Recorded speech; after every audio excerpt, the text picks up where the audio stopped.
कानून ये मान के चलता है कि 18 साल से बड़ी उम्र का व्यक्ति फ्रीडम ऑफ विल रखता है।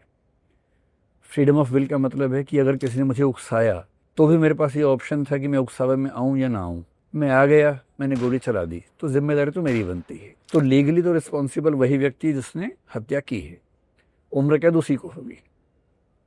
ज़्यादा से ज़्यादा ये हो सकता है कि अगर ऐसे प्रूफ मिलते हैं कि कुछ लोगों ने उसको उकसाया था, और उकसाने का मतलब क्या है, अगर ये कहा था कि बेटी हाथ से निकल गई है तो ये उकसावा नहीं है। अगर ये कहा कि बेटी को मार दो, गोली मार दो उसको, मैं होता मार देता गोली, ऐसी बातें की हैं, तो एबेटमेंट जैसा कोई क्राइम उस पर हो सकता है कि बने। लेकिन अगर हम थोड़ा ब्रॉड पर्सपेक्टिव में देखें तो मेरा ख्याल है कि जिम्मेदारी समाज की ज़्यादा है। मजबूत से मजबूत इंसान भी जब पूरा समाज उसके पीछे पड़ जाए वो झेल नहीं पाता है।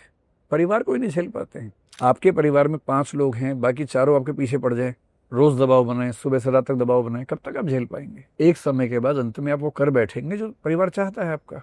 अब जात बिरादरी अगर ऐसा करने लगे, गांव के 100 लोग हैं, 100 के 100 ऐसी बात कह रहे हैं, उकसा रहे हैं, प्रेरित कर रहे हैं, कब तक कोई झेलेगा इस चीज को? तो सच बात है कि ऑनर किलिंग जैसे मामलों में नैतिक अपराध तो समाज की ओर से होता है। कहीं भी हो, भारत में हो, यूरोप में भी होते रहे हैं, अमेरिका में भी होते रहे हैं। अभी अमेरिका में ब्लैक्स एंड वाइट्स के अपराध जो होते हैं उसमें वो वाला भाव होता है। ऐसे कई अपराध हुए हैं, किसी ब्लैक व्यक्ति को सिर्फ इसलिए मारा गया कि हमारे ऑनर के खिलाफ उसने काम कर दिया है। कितने ऐसे केसेस हैं। कैशियस क्ले, मतलब ओलंपिक गोल्ड मेडलिस्ट था, उसके साथ ये सब घटनाएं हुई।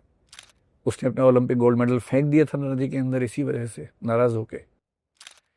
तो दुनिया के किसी भी समाज में अगर ऑनर किलिंग हो रही है या कोई भी ऐसा क्राइम जो समाज के सम्मान के नाम पे हो रहा है, नैतिक अपराध तो समाज का है, क्योंकि उसने दबाव बनाया।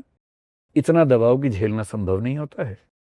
पर हाँ, जो एग्जीक्यूट करेगा क्राइम को फ्रीडम ऑफ विल के तहत अपराधी माना वही जाएगा, सजा होगी उसी को।